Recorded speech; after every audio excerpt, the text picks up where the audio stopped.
दोघांना मंडळाकडून 500 रुपये मिळतात। तसेच संदीपच्या कुस्तीसाठी विनंती करतो की प्रेक्षकांकडून 400 रुपये आलेले आहेत आणि रितेश चरके या कुस्तीसाठी प्रेक्षकांकडून 500 रुपये आले आहेत।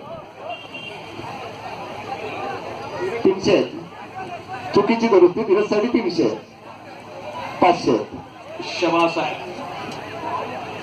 आणि दोन्ही कुस्तीसाठी चषक सुद्धा आहेत। सुंदर डंकी पलीकडे, डंकी डावावरती पैलवान विजय। धीरज पाटील डावाचं नाव आहे डंकी। धीरज पाटील आवाज हे पैलवान डंकी डावावर विजय झालेले आहेत। धीरज पाटील आवाज आणि व्यासपीठाच्या असणाऱ्या समोरचे असणारे चालू कुस्ती आहे रितेश चरकर अंदोशी आणि सुनील खंडाले खोपोली। शबास आहे। रितेश चरकर अंदोशी आणि सुनील खंडाले खोपोली। बोला सर। अंदोशी आणि खोपोलीचे असणारे दोन्ही ही पैलवान आहे आणि दोन्ही ही ब्लॅक टायगर आहे बरं का? हो, विनोदाने म्हणतो बरं का ब्लॅक टायगर, असं काही नसतंय।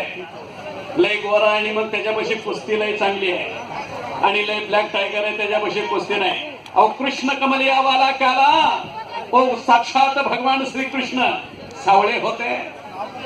अवघे विठेवरी 28 युगे उभा असणारा सावळा तो विठ्ठल।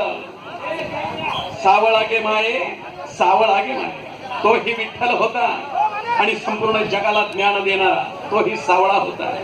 हो, आणि म्हणून अवघ्या असणाऱ्या महाराष्ट्राने आणि अवघ्या असणाऱ्या भारतवर्षाने त्या सावळ्याचं कौतुक केलं। अनेक वर्षानुवर्षे आळंदी आणि पंढरपूर त्या सावळ्याच्या नावे असणारी वारी असती। अक्षय पाटील मिलकतकार, अक्षय भंडारी हेडुसने पैलवान या। अक्षय पाटील मिलकतकार, अक्षय